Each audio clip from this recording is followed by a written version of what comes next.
नमस्कार सभी को। गुड मॉर्निंग, राधे राधे, जय सिया राम। नर्सिंग वाला में आपका स्वागत है। मैं डीके सर आपका दिल से आभार व्यक्त करता हूँ, आपका वेलकम करता हूँ आज के हमारे इस एमसीक्यू सेशन में, जिसके अंदर जो भी क्वेश्चन है वो कहीं ना कहीं एग्ज़ाम में पूछे गए हैं और आने वाले एग्ज़ाम में पूछे जाने की संभावना ज़्यादा से ज़्यादा उसमें से रहेगी। मेरी तरफ से जैसे कि पिछली क्लासों में यही कोशिश रही है कि आपका कहीं पे भी क्या नहीं रहे, डाउट नहीं रहे, वही आज भी मेरी कोशिश रहेगी कि आपके डाउट है वो साथ में क्लियर हम करवा सके। तो इसी धारणा को साथ में रखते हुए, इसी एक विश्वास को साथ में रखते हुए आज की क्लास का हम शुभारंभ करेंगे। अच्छा, मैंने कुछ बच्चों के कमेंट देखे, अच्छे लगे मुझे। आपके कमेंट वगैरह आते हैं तो हमें भी अच्छा लगता है, मोटिवेशन मिलता है। ठीक है, तो उन चीज़ों से क्या रहता है कि भाई आगे और भी कुछ नया करने की क्या रखती है, उम्मीद रखती है कि भाई बच्चों का क्या है, पढ़ने का मन है। ठीक है, वरना क्या है, क्लास ले लिए छोड़ दिए। तो जब आप कमेंट करते हो, कुछ भी डाउट डालते हो, कुछ बच्चों का मेरे पास मैसेज भी आया जिनके पास नंबर थे मेरे, तो वही उन डाउट की वजह से क्या रहता है कि भाई और भी अच्छे तरीके से पढ़ाने में मज़ा आता है। जब बच्चा अगर एक्टिव हो तो गुरु को ज़्यादा एक्टिव होना पड़ता है, ये तो समझते हैं आप। जब बच्चा अगर एक्टिव हो तो गुरु को क्या है, ज़्यादा एक्टिव रहने की ज़रूरत होती है। ठीक है, चलिए इसी के साथ में हम समय का व्यर्थ नहीं करते हुए आज की क्लास का शुभारंभ करते हैं। हमारा फर्स्ट क्वेश्चन की तरफ बढ़ते हैं। तो फर्स्ट क्वेश्चन है, the disorder of recurrent pulling out one's own here is called. कि कोई व्यक्ति है खुद के ही हेयर को बार बार पुल कर रहा है, मतलब निकाल रहा है, खींच रहा है, तो उस डिसऑर्डर को आप क्या कहोगे। पहले मैंने ये ग्रुप के अंदर शेयर कर दिया था पेपर। ठीक है, आज उसका क्या है, सॉल्यूशन आएगा, सॉल्व होगा। हम जैसे कि मैंने बताया कि अपन आंसर तो देखेंगे, बाकी जो साथ में 3 एमसीक्यू है, जो 3 ABCD है, तो उनको भी अपन क्या करते हैं, समझते हुए चलेंगे, ताकि भविष्य में उससे रिलेटेड क्या रहे वो भी आपका कन्फ्यूजन दूर हो जाए। अपन क्या करेंगे, रेशनल के साथ में काम करेंगे। ठीक है ना, वो वाला काम नहीं है कि हाँ इसका ये आंसर ठीक, इसका ये आंसर, भाई उसका मतलब तो पता होना चाहिए, बाकी के आंसर क्यों नहीं है उनका मतलब भी पता होना चाहिए, तभी तो पढ़ने में मज़ा आता है, तभी तो कंसेप्ट क्लियर होता है। ठीक है, इसीलिए हमेशा स्मार्ट स्टडी करनी है, कंसेप्ट क्लियर के साथ में स्टडी करनी है, ताकि वो एग्जाम के अंदर क्वेश्चन कुछ घुमा के देते तो आपके कंसेप्ट क्लियर हो, तो आप उसको क्या कर सके, टिक कर सके, आंसर कर सके। चलिए हमारे फर्स्ट क्वेश्चन की तरफ, कि अपन ने देखा कि भाई कोई व्यक्ति है, वो क्या कर रहा है, बालों को खींच रहा है बार बार, तो क्या बिहेवियरल डिसऑर्डर में आ गया, ये तो एक चीज है। ठीक है, बिहेवियरल डिसऑर्डर, साइकेट्रिक कंडीशन आ गई। तो फर्स्ट वन आ गया हमारा पायरोमेनिया, सेकेंड वन आ गया ट्राइकोटिलोमेनिया, क्लेप्टोमेनिया एंड रिनोटिलेक्सोमेनिया। क्लियर, रिनोटिलेक्सोमेनिया। अच्छा, पायरोमेनिया का मतलब क्या रहता है, पायरोमेनिया का मतलब क्या रहता है भाई, पायरोमेनिया का मतलब लगा रहता है कि भाई फायर सेटिंग करना, बार बार बिना किसी पर्सनल गेन के क्या करना, फायर सेटिंग करना, मतलब कि भाई क्या करना, आग लगाना। तो हमारे क्वेश्चन में कहीं भी आग लगाने वाली बात हुई है, नहीं हुई है, तो ये तो क्या हो गया आपका गलत, ये तो नहीं है। ट्राइकोटिलोमेनिया, ट्राइकोटिलोमेनिया का मतलब होता है कि हेयर पुलिंग करना, क्या करना, हेयर पुलिंग करना, बार बार किसी का बाल खींचना। अच्छा, यही पूछा जा रहा है, हाँ सर यही पूछा जा रहा है, तो अपना ये आंसर क्या रहेगा, राइट, मतलब आंसर तो अपन को मिल गया है कि भाई क्या है, बी है, ट्राइकोटिलोमेनिया। ठीक है, अच्छा सी है क्लेप्टोमेनिया, इसका क्या मतलब रहेगा,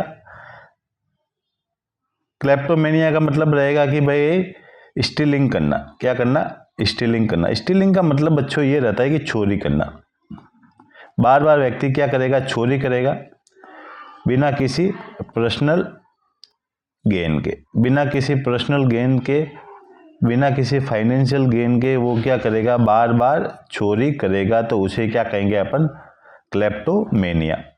रिनोटिलेक्सोमेनिया, रिनोटिलेक्सोमेनिया, अच्छी टर्म है, न्यू टर्म है, ठीक है। देखो पहली तो बात है कि रीनो की तरफ चले जाओ।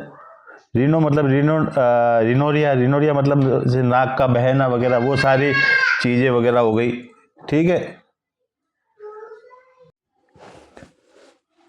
रीनो का मतलब रहता है जैसे नोज से रिलेटेड हो गया, तो बार बार क्या करना, नोज पिकिंग करना, क्या करना, नोज पिकिंग करना, जिसकी वजह से क्या हो सकता है, उसे नोज ब्लीड हो सकता है। क्या हो सकता है, नोज ब्लीड हो सकता है, जिसकी वजह से कोई इन्फेक्शन होने की चांसेस बढ़ जाते हैं। तो मतलब क्या करता है कि व्यक्ति बार बार पिकिंग करेगा खुद का नोज ही, तो उसे क्या कहोगे आप, रिनोटेलेक्सोमेनिया। नोज पिकिंग करना, बार बार रिपीटेटिव बिहेवियर करना, अर्ज करना, उसको एक इच्छा जाएगी कि भाई रात बार मैं क्या करूँ, नोज को पिकिंग करूँ, ठीक है। तो उसको क्या कहोगे आप, रिनोटिलेक्सोमेनिया। क्या कहेंगे अपन, रिनोटिलेक्सोमेनिया। क्लियर। तो इसका आंसर क्या हो जाएगा आपका, ट्राइकोटिलोमेनिया, बार बार हेयर को खींचना। क्लियर। अच्छा, इसी के साथ में हम हमारे नेक्स्ट क्वेश्चन की तरफ बढ़ेंगे। अच्छा, कमेंट में लिखना जरूर है, जैसे जैसे क्लास चल रही है वैसे लिखना है कि भाई किसने क्या आंसर दिया था उस समय, ठीक है, ताकि मुझे पता लगे कि भाई कितना पानी में है, कितना क्या है, कितना कैसे हिसाब से आपको क्या करवानी है, तैयारी करवानी है, ताकि एग्जाम में आप पीछे ना रहे।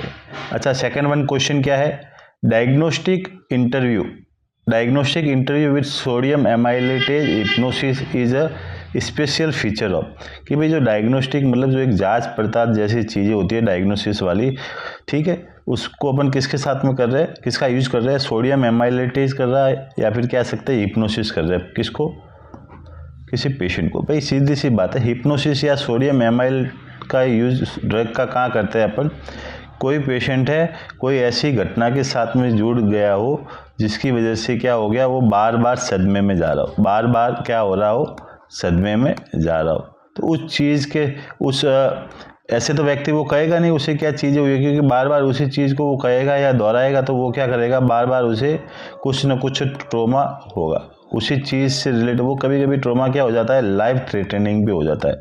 क्या हो जाता है, लाइफ थ्रेटनिंग भी हो जाता है। क्लियर।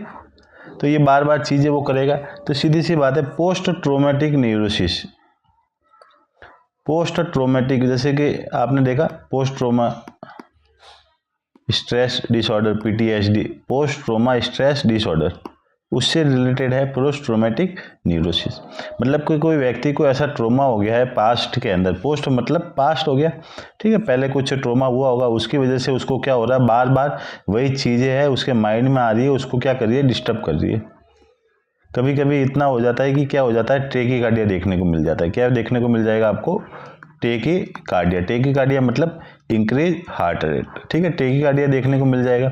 तो वो चीज़ें क्या हो जाती है, कहीं ना कहीं जाके लाइफ थ्रेटनिंग वाली कंडीशन को क्या करती है, शुरू कर देती है। तो पोस्ट ट्रोमेटिक न्यूरोसिस के अंदर अपन व्यक्ति को क्या कर सकते हैं, हिप्नोसिस कर सकते हैं, हाँ सर कर सकता है। सोडियम एमाइलेट नाम की ड्रग दे सकते हैं, हाँ दे सकते हैं, जिससे कि पेशेंट क्या हो सके, थोड़ा सा सेमी कॉन्शियस अवस्था में चला जाता है। जब अपन उससे कुछ भी बातें वो पूछते हैं तो उसका आंसर वो सही तरीके से देने लगता है। क्लियर। तो सीधी सी बात है, अपन पोस्ट ट्रोमेटिक न्यूरोसिस, तो इसका क्या हो गया, एक तरीके से आंसर हो गया।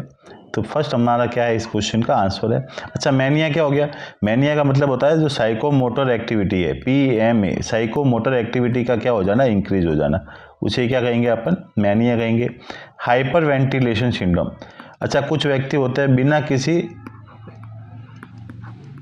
बिना किसी न्यूरोलॉजिकल कंडीशन की वजह से क्या करते हैं, बार बार वो हाइपर वेंटिलेशन, जैसे वो किसी स्ट्रेस में आ गए तो क्या हो गया, सांस बढ़ गई, ब्रीथिंग क्या हो गई, बढ़ गई, ब्रीथ क्या हो गई, बढ़ गई, ठीक है। तो उस कंडीशन को क्या कहेंगे अपन, हाइपर वेंटिलेशन। अच्छा, इसका ट्रीटमेंट क्या हो सकता है, ट्रीटमेंट ये हो सकता है कि उसे अपन जो टेक्निक होती है ब्रीथिंग टेक्निक, वो यूज करवा सकते हैं। ब्रीथिंग टेक्निक कौन कौन सी है, ब्रीथिंग टेक्निक जैसे पर्स लिप्स एक्सरसाइज, ठीक है, जैसे कि मतलब धीरे से सांस को अंदर लेना है, धीरे से छोड़ना है, सांस को अंदर लेना फिर वापस धीरे से छोड़ना, जैसे एक शंख बजाते हैं ना, शंख बजाते हैं तब कैसे पर्स लिप्स जैसी की एक्सरसाइज होती है, उस टाइप से। उससे क्या होगा कि उसके जो हाइपर वेंटिलेशन वाली कंडीशन है वो रिजॉल्व हो जाएगी। क्या हो जाएगी? रिजॉल्व हो जाएगी। अच्छा, फोबिया क्या है?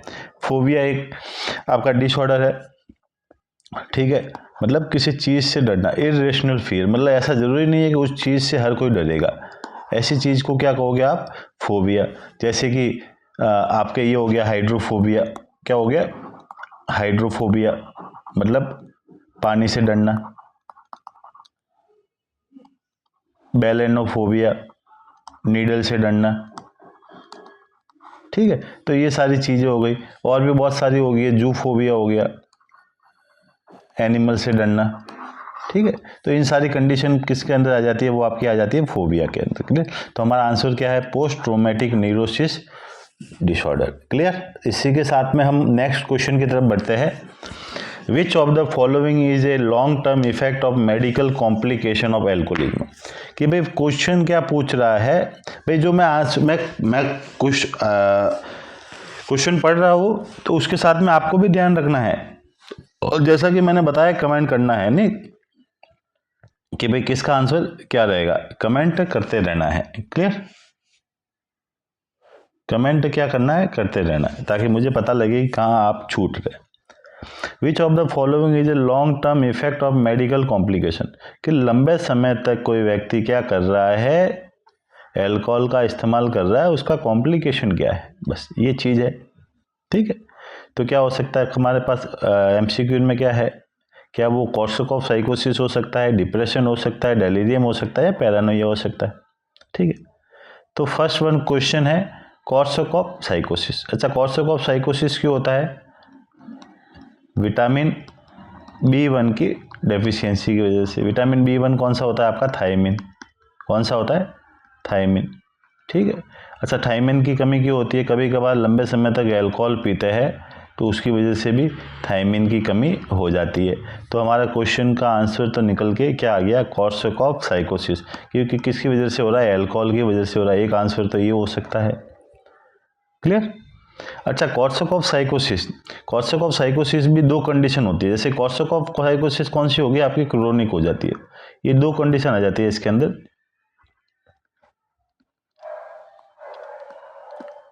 वर्निक्स एनसिफेलोपैथी और कोर्सोकॉफ साइकोसिस। और क्या आ जाए? कोर्सोकॉफ साइकोसिस। अच्छा, वर्निक्स एनसिफेलोपैथी कैसी कंडीशन होती है? एक्यूट कंडीशन होती है। क्यों होती है? लंबे समय तक अल्कोहल आप पी रहे हो तो सबसे पहले कौन सी कंडीशन अराइज होगी? वो वर्निक्स एनसिफेलोपैथी होगी। कौन सी होगी? वर्निक्स एनसिफेलोपैथी होगी। इसके अंदर अपन को तीन कंडीशन देखने को मिल सकती है। एक तो व्यक्ति कैसा रहेगा? कन्फ्यूजन रहेगा। एक क्या देखने को मिल सकता है? निस्टाग्मस। निस्टाग्मस का मतलब क्या होता है? Abnormal eye movement. क्या होता है? Abnormal eye movement. Abnormal eye movement, nystagmus. और क्या देखने को मिल सकता है? और देखने को मिल सकता है आपको एटेक्सिया। अच्छा, एटेक्सिया क्या कंडीशन है? कोऑर्डिनेशन नहीं बैठा पाएगा वो। जैसे भी चलेगा तो क्या बैलेंस नहीं बैठा पाएगा, ठीक है ना? ठीक है, क्या नहीं बैठ रहा है? कोऑर्डिनेशन, कोऑर्डिनेशन वो क्या नहीं बैठा पाएगा? चलना है, फिरना है, उसमें बैठा नहीं पाएगा। अच्छा, कोर्सोकॉफ साइकोसिस जैसे कि मैंने बताया, अगर ये एक्यूट है तो ये कौन सी हो जाती है? आपकी क्रोनिक कंडीशन। उसके बाद में कौन सी कंडीशन हो जाती है? एराइज होती है ये। तो तीन सिम्टम्स तो ये रहेंगे इसके अंदर। उसके अलावा एक और सिम्टम जुड़ जाता है, एमनेशिया। कौन सा सिम्टम जुड़ जाता है? एमनेशिया। एमनेशिया का मतलब होता है loss of memory. Loss of memory, धीरे धीरे वो चीज़ों को भूल जाएगा। जब एमनीशिया के अंदर कौन कौन सी कंडीशन देखने को मिल सकते हैं? आपको कॉन्फाबुलेशन भी देखने को मिल सकता है, ठीक है, फीलिंग ऑफ मेमोरी गैप।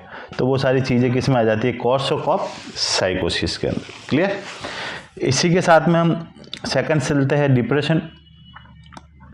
तो हमारा आंसर तो क्या हो गया? कोर्सोकॉफ साइकोसिस हो गया। ये तो कंफर्म हो गया कि भाई लंबे समय तक अगर अल्कोहल का यूज करते हैं तो कौन सी कंडीशन हो जाती है आपको? कोर्सोकॉफ साइकोसिस। अच्छा, डिप्रेशन। डिप्रेशन क्या चीज़ है? डिप्रेशन मतलब लंबे समय तक अगर 2 सप्ताह तक, ठीक है, 1 से 2 सप्ताह तक अगर व्यक्ति का लो मूड होता है तो उसे क्या करेंगे अपन? डिप्रेशन का पेशेंट कह सकते हैं, ठीक है। 2 सप्ताह तक अगर व्यक्ति का लो मूड है तो उसे क्या कर सकते हैं अपन? डिप्रेशन कह सकते हैं। डेलीरियम, डेलीरियम मतलब एक्यूट कंडीशन होती है जिसके अंदर क्या होता है, लॉस ऑफ कॉन्शियसनेस, कुछ समय के लिए क्या हो जाता है, कॉन्शियसनेस लॉस हो जाएगा। पैरानोइया, पैरानोइया का मतलब होता है कि भाई कुछ सस्पिशियस टाइप का बिहेवियर। सस्पिशियस मतलब कि भाई किसी के ऊपर क्या करना, शक करना, संदेह करना, किसी के ऊपर शक करना, संदेह करना, तो वो किस में आ जाता है, पैरानोइया। जैसे कि तुम इसके पास इसे हमेशा शक रहेगा कि नहीं ये मुझे मार सकता है, ये मेरी प्रॉपर्टी को हानि पहुंचा सकता है, तो वो किस में आ जाता है, पैरानॉइड। पैरानोइया, पैरानॉइड, पैरानोइया एक ही चीज़ है, पैरानॉइड शिज़ोफ्रेनिया। क्लियर। तो ये चीज़ें हो गई। तो इसका आंसर तो क्या रहेगा आपका, कोर्सोकॉफ साइकोसिस। इसी के साथ में हम नेक्स्ट क्वेश्चन की तरफ बढ़ते हैं। Which of the following features is present only in dementia when compared with delirium? अच्छा क्वेश्चन है कि भाई क्या पूछ रहा है कि भाई ऐसा कौन सा फीचर्स है या सिम्टम्स है जो केवल डिमेंशिया में देखा जाएगा जब भी अपन किसके साथ कंपेयर करेंगे, डेलीरियम के साथ में। जब भी अपन किसके साथ परसेप्ट करेंगे, डेलीरियम के साथ में। ठीक है, तो सीधी सी बात है, मिस परसेप्शन। तो हम इसको सॉल्व करते हैं। मिस परसेप्शन का मतलब क्या हो गया, तो सीधी सी बात है, किसी चीज़ का जैसे कि मिस परसेप्शन या मिस इंटर परसेप्शन, इसकी आपकी हो जाती है इल्यूजन की डेफिनेशन हो जाती है। ठीक है, तो इल्यूजन तो हमें डेमेंशिया में देखने को नहीं मिलता है, कभी कभार डेलीरियम में ज़रूर देखने को मिलता है कि कुछ समय तक कॉन्शियस लॉस हो जाता है तो हमें डिसओरिएंटेड हो जाते हैं, तो कुछ चीज़ें हैं उनकी आकृति किसी और चीज़ में देखने को मिलती है। विविड इल्यूजन एक ही चीज़ हो गई, हेल्यूसिनेशन ये भी चीज़ है। अच्छा, हेल्यूसिनेशन कभी कभार डिमेंशिया में भी देखा जाता है, इसमें देखा जाता है डिमेंशिया में, बाकी मोस्टली किस में देखा जाएगा आपको, डेलीरियम में। मोस्टली डेलीरियम वाली कंडीशन के अंदर देखना मिल सकता है। तो ये चीज़ें, तीनों चीज़ें तो क्या हो गई हमारी गलत के, ये चीज़ें तो आंसर नहीं हो सकती। लास्ट में क्या बचा आपका, सिस्टमाइक डेल्यूजन अकर अर्ली। ठीक है, हाँ डेल्यूजन अकर, तो सीधी सी बात है, जब डिमेंशिया होता है पेशेंट तो उसे किसी बात का याद नहीं आता, तो एक कॉन्फाबुलेशन नाम का आपने सुना होगा, confabulation, filling of memory gap. तो उस कंडीशन में क्या होता है, वो मेमोरी गैप को किसी का साथ में करता है, फाल्स रिकलेक्शन करता है। किसके करता है, फाल्स रिकलेक्शन, मतलब कुछ ऐसी चीज़ों को, मन गढ़ंत कहानियों को उसमें फिक्स कर देगा फाल्स तरीके से कि वो हमेशा सही ही दिखेगी। तो डेल्यूजन का मतलब क्या होता है, false fixed belief, false fixed belief. तो ये आंसर हमारा हो सकता है। तो सिस्टमाइक डेल्यूजन अकर इन अर्ली, इन किस में अकर होता है, डिमेंशिया के अंदर। तो हमारा आंसर क्या रहेगा आपका, डी। इसी के साथ हम नेक्स्ट क्वेश्चन की तरफ बढ़ेंगे। No not me reaction of the patient is seen in which stage of that terminal patient. No not me, नहीं मैं नहीं हूँ, ये रिएक्शन पेशेंट के अंदर कौन सी स्टेज को दर्शाता है, जब डेथ की जो स्टेज होती है। कल अपन ने देखा था हमारी क्लास के अंदर, परसों जो भी नेक्स्ट जो भी गई क्लास हमने ली थी उसमें देखा था कि 4 कंडीशन आती है डेथ में, दाबड़ा 5। ठीक है, डेनाइल, एंगर,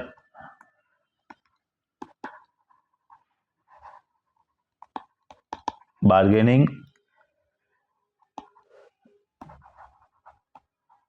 डिप्रेशन, और फाइनली क्या करता है वो, एक्सेप्ट करता है, एक्सेप्टेंस। क्लियर। किसने दिया था, कुबलर रोश ने। किसने दिया था, कुबलर रोश ने। किसने दिया था, कुबलर रोश ने दिया था। ठीक है, तो डेनाइल, डेनाइल तो फर्स्ट स्टेज होती है, वो कौन सी होती है, डाबड़ा की डेनाइल। ठीक है, तो डेनाइल, डेनाइल का मतलब नॉट फॉर मी, मतलब डेनाइल मतलब नकारेगा।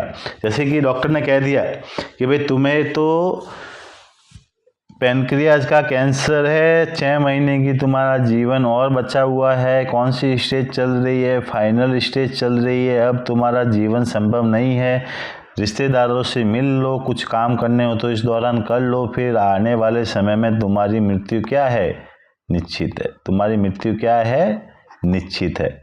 इसीलिए तुम अपना बोरिया बिस्तर समेटना शुरू कर दो। क्लियर। तो व्यक्ति क्या कहेगा, नहीं नहीं डॉक्टर साहब आप तो मजाक कर रहे हैं, मेरे को तो कोई गैस्ट्रिक प्रॉब्लम होगी, कोई गैस की होगी जिसकी वजह से क्या है एब्डोमेन में पेन हो रहा है वगैरह, आप तो मुझे गैस की गोली दे दीजिए मैं खा लूँगा। अच्छा, लेबोरेटरी इन्वेस्टिगेशन सारी एबनॉर्मल सब शो कर रहा है कि उसे ये तकलीफ है, फिर भी वो मानने को तैयार नहीं, तो मतलब वो किस में आ जाता है, डेनाइल। किस में आ जाता है, डेनाइल। तो नो नॉट मी रिएक्शन किस में आ जाती है, आपके डेनाइल के अंदर। क्लियर। तो नेक्स्ट क्वेश्चन की तरफ अपन बढ़ेंगे। What should the nurse do first when a male client is having a tonic clonic seizure? अच्छा, टोनिक क्लोनिक सीजर, ठीक है। टोनिक क्लोनिक सीजर कोई व्यक्ति है, उसका क्या देखने को मिल रहा है, टोनिक क्लोनिक सीजर देखने को मिल रहा है, तो उस दौरान सबसे पहली प्रायोरिटी अपनी क्या रहेगी? तो आंसर क्वेश्चन में क्या है, restrain the client arm and legs. अपन व्यक्ति है जो पेशेंट है उसकी भुजाओं और पैरों को बांध लेंगे। Elevate head of the bed, bed के हेड को एलिवेट करेंगे। Place a tongue blade in the client mount, के क्लाइंट के जो मुंह के अंदर है वो टंग ब्लेड को डाल देंगे ताकि वो टंग को बाइट नहीं कर पाए। Take a measure to prevent injury, कुछ ऐसे साधन अपनाएंगे या ऐसे मेजर करेंगे कि जिससे उसको इंजरी से रोका जा सके। चलिए बताइए क्या है आंसर इसका, ताकि पता रहे कि भाई आप लोगों ने क्या आंसर दिया था। भाई अपना दिमाग भी चलाना चाहिए, ठीक है। ऐसे तो देखे देखे आंसर तो आपको हर किताब में मिल जाएंगे, बाकी आपका कंसेप्ट कब क्लियर होगा? आप लोगों ने भी तो पढ़ा होगा कहीं ना कहीं, तो अपना दिमाग भी चलाना, चाहे वो गलत हो, बाकी अपना एक पॉइंट ऑफ व्यू आपको रखना चाहिए, ताकि क्या है, गलती का एहसास हो, गलती का पता लगे, ठीक है ना। उसमें शर्माने की कोई बात नहीं होती, ठीक है। वो सीधी सी बात है। अपन क्वेश्चन कर रहे हैं भाई, यहाँ शर्माएंगे तो फिर एग्जाम में क्या करेंगे? यहाँ पे तो गलती होने पे उसे सुधारने का एक मौका है, एक जरिया है। वहाँ जरिया नहीं होगा बेटा, वहाँ एक बार गलती कर ली तो सीधा आपका पेपर गया। पेपर क्या गया, पेपर गया, फिर कुछ नहीं कर सकते जब चिड़िया चुग गई खेत। क्लियर। तो अभी गलती की गुंजाइश हो सकती है, वहाँ पे गलती की गुंजाइश नहीं है बेटा, वो तो उसी समय का मैटर चलेगा। फिर आप सोचोगे अरे यार ये कर दिया होता तो सही रहता। तो ये करने से पहले अगर आपने उसी क्लास में अपना पॉइंट ऑफ व्यू रख दिया होता तो वो भी बढ़िया होता, तो ये गलती होती ही नहीं, ठीक है। तो देखिए, restrain the client arms and legs, चलिए आर्म्स और लेग्स अपन बांध सकते हैं, बाकी प्रायोरिटी ये नहीं होगी अगर अदर ऑप्शंस को देखें तो। हेड बेड को एलिवेट करे, नहीं इससे कुछ लेना देना नहीं है। Place a tongue blade in a client mouth, हाँ चलिए ये भी कर सकते हैं अपन। टेक अ टू प्रिवेंट है। अच्छा, सबसे पहले अगर पेशेंट है तो हमेशा ये याद रखना है कि उसके पास ऐसी कोई शार्प चीज़ें हैं जो उसको इंजरी पहुंचा सकती है, या फिर ऐसी जगह पे उसको सीजर आए जहां उसको इंजरी के खतरे हो सकते हैं। तो सबसे पहली प्रायोरिटी आपकी रहेगी कि उसे क्या करना है, इंजरी से प्रिवेंट करना है। क्या करना है, इंजरी से प्रिवेंट करना है। तो ये हमेशा आपका प्रायोरिटी रहेगी। क्लियर। तो अपना आंसर क्या रहेगा इसके अंदर, take a measure to prevent injury. Injury को क्या करना है, प्रिवेंट करना है। A nurse enters a room and find a client, क्या कर रही है, nurse enters a room, nurse क्या है, वो रूम के अंदर एंटर कर रही है। Find a client lying on the floor, क्या देखती है, क्या फाइंड करती है कि एक पेशेंट है वो फ्लोर पे लेटा हुआ है, गिरा हुआ है। विच action should the nurse perform first, कि नर्स है वो सबसे पहली कौन सी एक्शन करेगी। आस्क, तो हमारे पास एमसीक्यू के अंदर क्या है, ask the client what happen, client को पूछेंगे अपन कि भाई क्या हुआ। Call for help to get the client back in the bed, सहायता के लिए बुलाएंगे ताकि क्या है, क्लाइंट को वापस अपन बेड पे ले जा सके। Establish whether the client is responsive, ये पता करेंगे कि भाई क्लाइंट अभी भी रेस्पॉन्सिव है कि नहीं है, बेहोश है कि भाई होश में है, अपना कमांड फॉलो कर सकता है कि नहीं कर सकता। Assist the client back to bed, client assist करेंगे बेड के बैक की, क्लाइंट के बैक की, ठीक है। तो सीधी सी बात है, इसके अंदर क्या लगा है कि फर्स्ट प्रायोरिटी क्या रहेगी हमारी, ask the client what happen. अच्छा, आपको पता है क्लाइंट बेहोश है कि नहीं है, रेस्पॉन्सिव है नहीं है, तो तभी तो पूछोगे। तो ये तो क्वेश्चन एक तरीके से हमें क्या देखने को मिल सकता है, गलत आंसर। कॉल फॉर, अच्छा ये दे सकता है कि भाई हाँ कॉल के लिए बुला सकते हैं, सही बात है। Establish whether a client is responsive, अच्छा हाँ, ये भी कर सकते हैं कि भाई establish whether the client is responsive, assist the client is back to bed, assist करेंगे क्लाइंट को बेड पे ले जाने के लिए। हाँ, ये भी सही है, बाकी लेस प्रायोरिटी है। ठीक है, तो एस्टैब्लिश द वेदर, तो सबसे पहले हम क्या करेंगे कि ये पता करेंगे कि भाई क्लाइंट रेस्पॉन्सिव है कि नहीं है, क्लाइंट अभी भी रेस्पॉन्स कर रहा है कि नहीं कर रहा है, तो वो हमें पहले पता करना चाहिए। तो फर्स्ट प्रायोरिटी हमारी क्या रहेगी, वो ये, और उसके बाद में अपन सेकंड प्रायोरिटी क्या रहेगी कि अपन क्या बुलाएंगे, हेल्प के लिए बुलाएंगे, कॉल फॉर हेल्प। तो हमारा आंसर क्या रह जाता है, see, establish whether is client is responsive और नॉट। ये हमेशा याद रखना। Which of the following is a not a characteristics of endogenous depression, कि जो एंडोजीनस डिप्रेशन है उसका कैरेक्टरिस्टिक्स नहीं है। Feeling of more sadness during morning, having suicidal tendency, a better feeling when is solitude, feeling of more sadness during evening.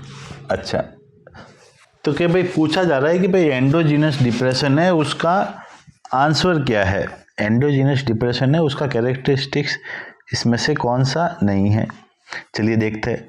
अच्छा, feeling of more sadness during morning, अच्छा ये तो एक तरीके से डाईयूरेनल वेरिएशन हो गया। कैसा हो गया, डाईयूरेनल वेरिएशन, जो किस में देखने को मिलता है, एंडोजीनस डिप्रेशन में। किस में देखने को मिलेगा आपको, एंडोजीनस डिप्रेशन में। तो ये तो हो गया भाई सब कैरेक्टरिस्टिक्स इसका एंडोजीनस डिप्रेशन का। हैविंग सुसाइडल टेंडेंसी, ये भी हो जाता है आपका एंडोजीनस डिप्रेशन का एक तरीके से characteristics. Feeling when is solitude, कि अच्छा फील करेगा, बेटर फील करेगा जब भी वो क्या है, सॉलिट्यूड हो, अलग हो। ठीक है, तो ये कहीं ना कहीं जाके इसका कैरेक्टरिस्टिक्स में आता नहीं। जरूरी नहीं है कि भाई कोई डिप्रेशन का पेशेंट है तो वो अकेला रहेगा तो अच्छा फील करेगा, वो अकेला रहेगा तो अच्छा फील करेगा, ये जरूरी नहीं है। A feeling of more sadness during evening, कि भाई इवनिंग के समय में ज़्यादा सैडनेस होगी, तो ये तो किसका हो जाता है, आपका एक्सोजीनस डिप्रेशन का क्या हो जाता है, कैरेक्टरिस्टिक्स। किसका है, एक्सोजीनस डिप्रेशन का कैरेक्टरिस्टिक्स हो जाता है। तो ये तो आंसर नहीं है, इन दोनों में से डाउट है। अच्छा, अगर एंडोजीनस अगर स्पेशली अगर नहीं आता तो मैं जरूर इसको लेता कि ये बेटर फीलिंग व्हेन इज सॉल्यूटेड, कि भाई बेटर फीलिंग है जब भी वो अकेला रहे। बाकी इसने क्या कर दिया है कि स्पेसिफिक दे दिया कि भाई एंडोजीनस का कौन सा है। समझना मैं क्या कह रहा हूँ कि एंडोजीनस डिप्रेशन का कैरेक्टरिस्टिक्स कौन सा नहीं है, तो सीधी सी बात है वो कौन सा नहीं होगा, एक्सोजीनस वाला का नहीं होगा, वो एक्सोजीनस डिप्रेशन का है। तो feeling of more sadness during the evening, ये आंसर क्या रहेगा आपका, सही रहेगा। किसी किसी किताब में आपको फीलिंग बेटर इन सॉलिड भी देखने को मिलेगा। बाकी हमेशा क्या है, देखो क्वेश्चन को देखो। एंडोजीनस इसने अलग से स्पेसिफाई कर दिया कि भाई एंडोजीनस डिप्रेशन का कैरेक्टरिस्टिक्स कौन सा नहीं रहेगा। मैं नहीं कह रहा हूँ कि हर एक पेशेंट है वो अकेला रहेगा तब अच्छा फील नहीं करेगा, कुछ कुछ पेशेंट है ज़्यादा ही डिप्रेशन में तो वो अकेला छोड़ देंगे तो भी सुसाइडल एक्टिविटी कर सकते हैं। ठीक है, तो ये हर एक पे लागू नहीं होगा। बाकी अगर स्पेशली एंडोजीनस पूछा है तो इसको भी हमें क्या करना, लागू करना पड़ेगा। और हमारा आंसर क्या रहेगा, feeling of more sadness during evening. तो हमारा आंसर क्या रहेगा, डी। क्या रहेगा आंसर, डी। इसी के साथ अपन नेक्स्ट क्वेश्चन की तरफ बढ़ते हैं।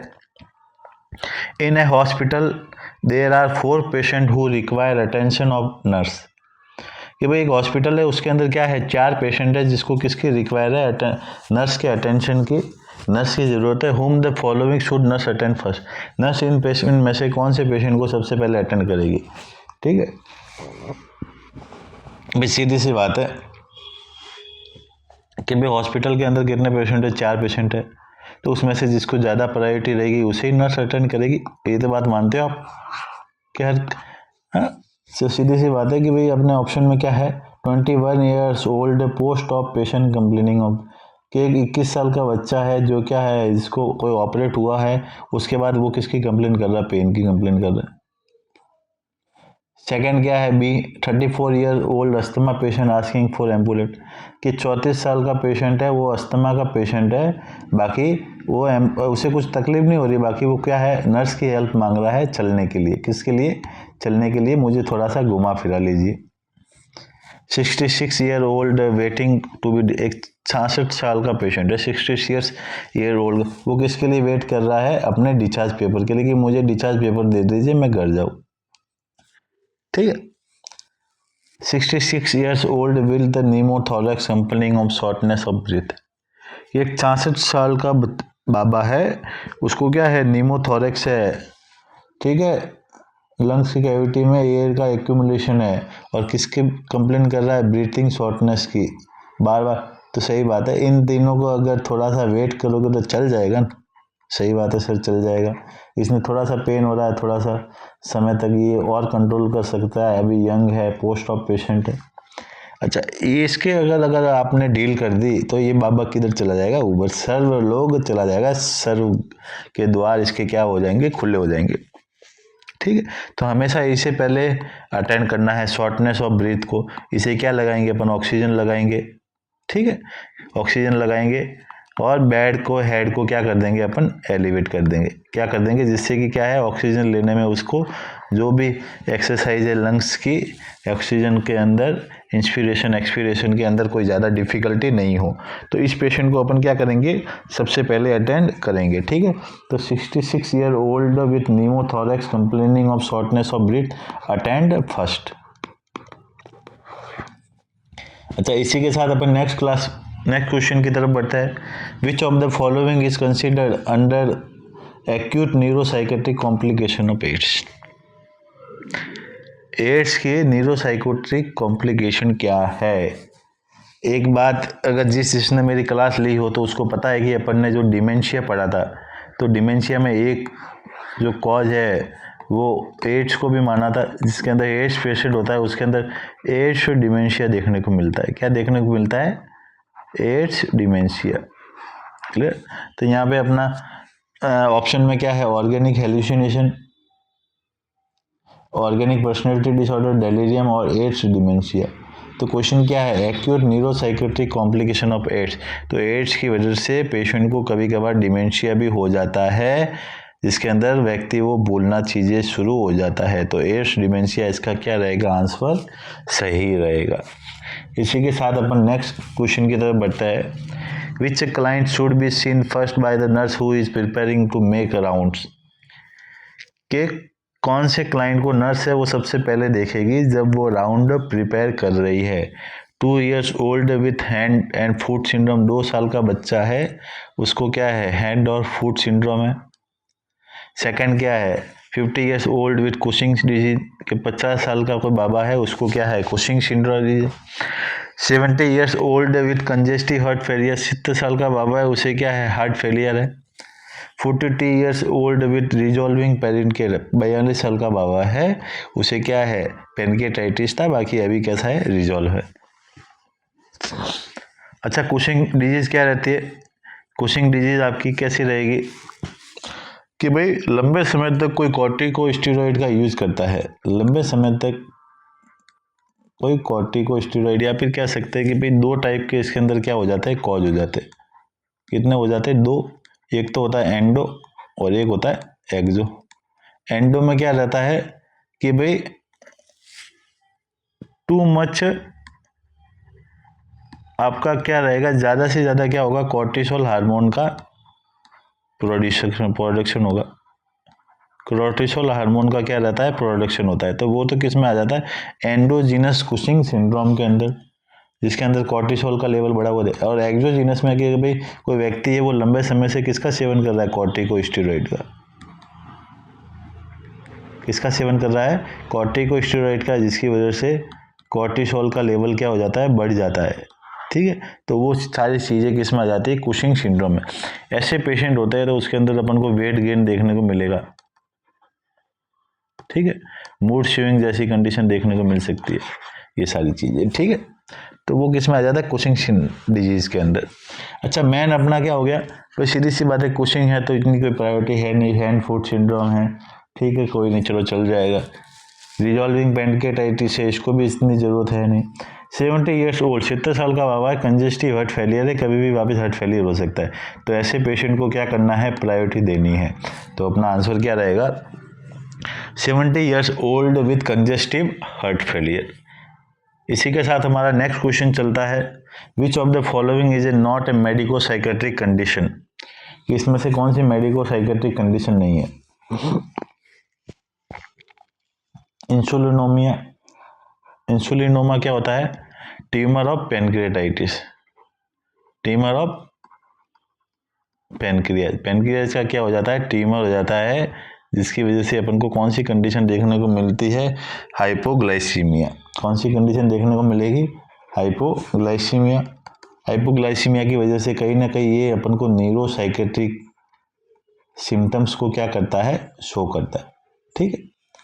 हाइपरथायरॉयडिज्म, ओवर रिएक्टिव और थायराइड, ओवर रिएक्टिव या फिर over action of thyroid gland, जिसकी वजह से क्या होगा, थायराइड हार्मोन बढ़ेगा और हाइपरथायरॉयडिज्म को कॉज करता है। तो कहीं ना कहीं जाके ये मूड स्विंग वगैरह जैसी कंडीशन है, उसको क्या करेगा, इवैल्यूएट करेगा, तो वो किस में आ जाती है, आपकी साइकेट्रिक वाली मेंशन में आ जाती है। एजिटेटेड डिप्रेशन, अच्छा डिप्रेशन साइकेट्रिक कंडीशन है, हमें बताई है।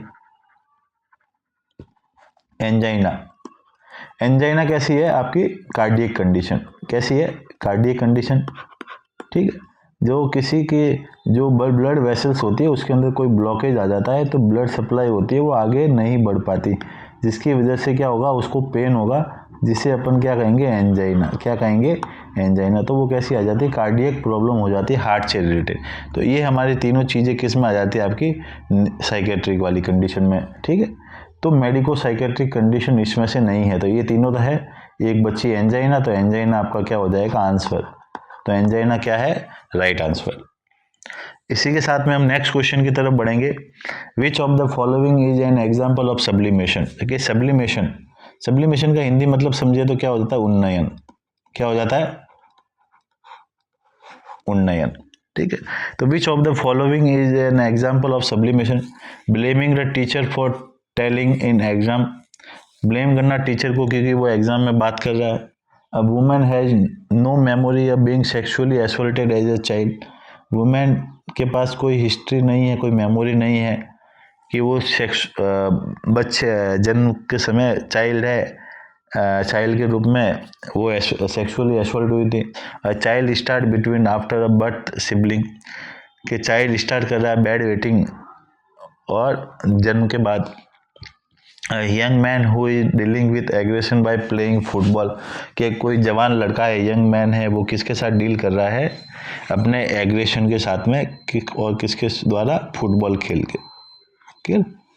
तो सीधी सी बात है, यहाँ पे ब्लेमिंग आ गया, तो ब्लेमिंग मैंने आपको बताया, जहाँ पे भी ब्लेम बोला जाता है वो किस में आ जाता है, प्रोजेक्शन। तो ये तो आंसर नहीं है। A women has no memory of sexually assaulted as a child, तो ये भी आंसर नहीं है। A child start bed wetting, तो ये भी आंसर नहीं रहेगा। A young man who dealing with aggression, कि कोई व्यक्ति है, अगर एग्रेशन है वो किसी परिवार में या समाज में दिखाएगा तो वो चीज़ें क्या हो जाती है, गलत हो जाती है। वही एग्रेशन अगर किसी गेम को खेलने में, फुटबॉल खेल रहा है, जीत रहा है, देश का नाम क्या कर रहा है, रोशन कर रहा है, तो वो चीज़ें क्या होगी, समाज के अंदर एक्सेप्टेबल होगी, समाज के अंदर कैसी होगी, एक्सेप्टेबल होगी। तो वो चीज़ें क्या कर रहा है, अपनी अनएक्सेप्टेबल, अपनी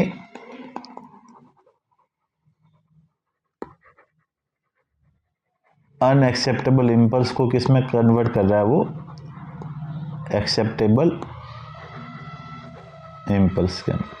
अनएक्सेप्टेबल इम्पल्स को किस में कन्वर्ट कर रहा है, एक्सेप्टेबल इम्पल्स में। तो वो किस में आ जाता है, आपका सब्लिमेशन में। किस में आ जाएगा, सब्लिमेशन में। तो इसका आंसर क्या रहेगा, आपका डी।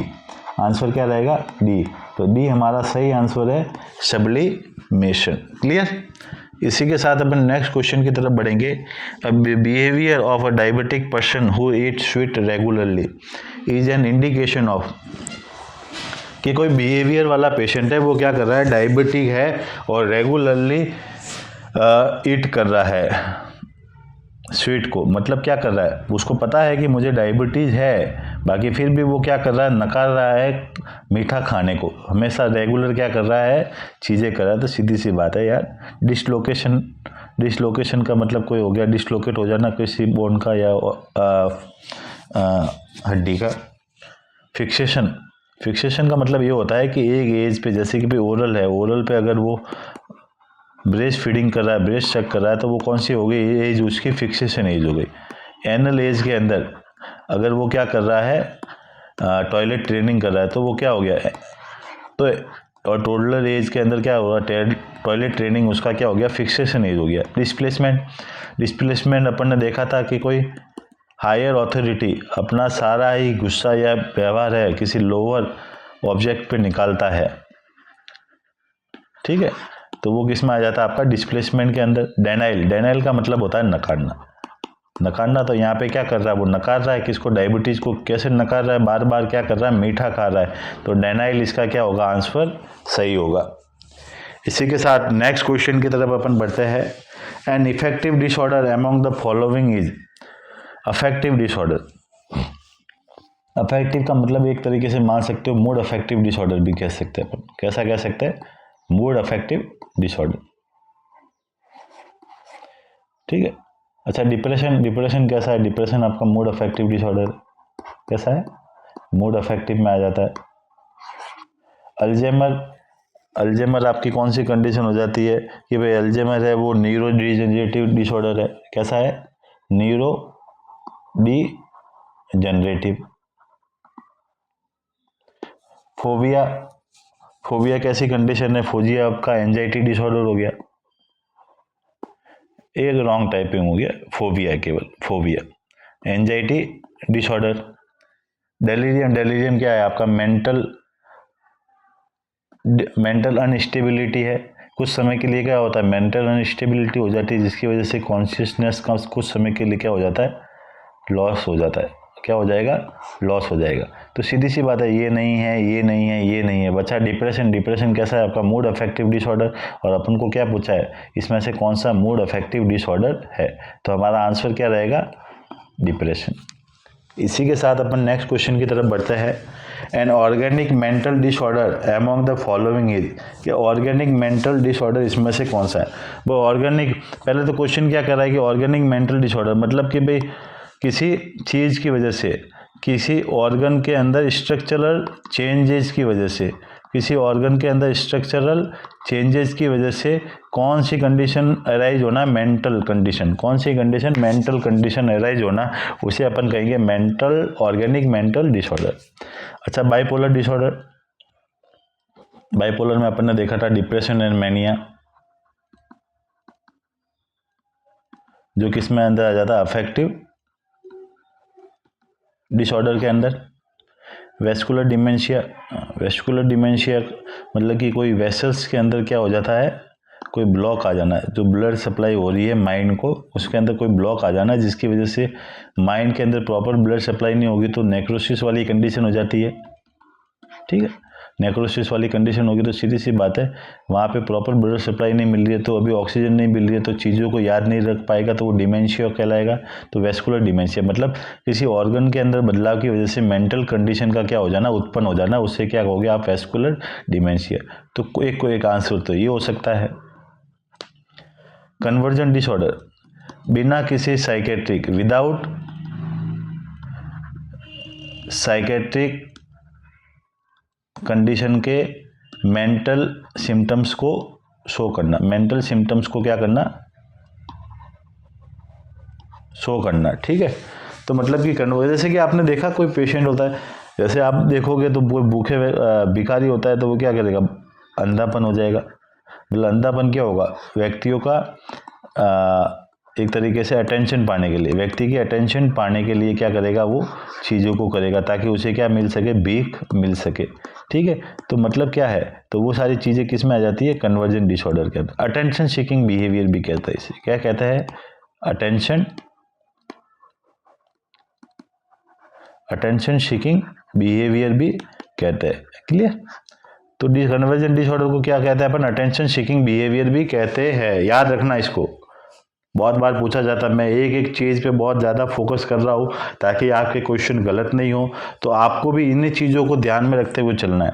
शिज़ोफ्रेनिया, शिज़ोफ्रेनिया का मतलब होता है कि इनएबिलिटी टू कम्युनिकेट, किसी के साथ कैसे बात करनी है, क्या करना है, वो चीज़ें क्या कर नहीं कर पाता, वो कम्युनिकेट नहीं कर पाता, इनएबिलिटी टू कम्युनिकेशन।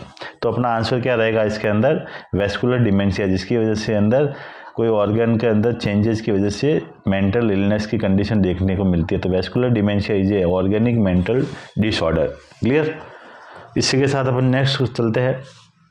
चलिए यहाँ पे अपने क्वेश्चन का अंत हो गया है। ऑलवेज ड्रीम बिग, हमेशा सपने बड़े देखो। ऑलवेज फोकस ऑन गोल, हमेशा अपने गोल की तरफ फोकस रखना है। अपना गोल क्या है, टारगेट गवर्नमेंट जॉब, जब तक गवर्नमेंट लगेंगे नहीं तब तक छोड़ेंगे नहीं। तो इसी के साथ मैं आपसे अलविदा चाहूँगा। प्लीज़ अगेन लाइक और शेयर और सब्सक्राइब जरूर करें नर्सिंग वाला को, ताकि अच्छे से अच्छे वीडियो आपको मिल सके with logical reason, with rational, ताकि आपके क्या हो सके, कंसेप्ट क्लियर हो सके। इसी के साथ में मैं साथियों आपसे अलविदा चाहूँगा। आपका एक कमेंट, आपका एक लाइक, आपका एक सब्सक्राइब और मोटिवेट करता है, ताकि आपको और भी अच्छे तरीके से हम डिलीवर कर सके चीज़ें। तो इन चीज़ों को आप ध्यान में रखिए और क्लास स्टार्ट होने से पहले और लोगों के साथ में आप शेयर करिए, जितने भी आपके मिलने वाले लोग हैं, जितने जो भी बच्चा है वो नर्सिंग प्रिपरेशन कर रहा है, ताकि कहीं ना कहीं जाके आप अगर उसको शेयर करोगे तो आपके द्वारा उसका क्या हो जाएगा, भला हो जाएगा, उसका सिलेक्शन हो जाएगा, आपको दुआएं देगा कि नहीं इसी व्यक्ति ने मुझे ये चैनल सब्सक्राइब करवाया था, इसकी वजह से मैं आज यहाँ पे पहुँचा हूँ, मैं आज नर्सिंग ऑफिसर बना हूँ। ठीक है ना भाई। जो सिलेक्शन होता है वो एक क्वेश्चन से होता है, या तो गलत हो गया या सही हो गया, आपका सिलेक्शन उसी पर निर्भर करता है। चलिए इसी के साथ में विदा चाहेंगे। गुड बाय, टाटा, जय हिंद, जय माँ भारत।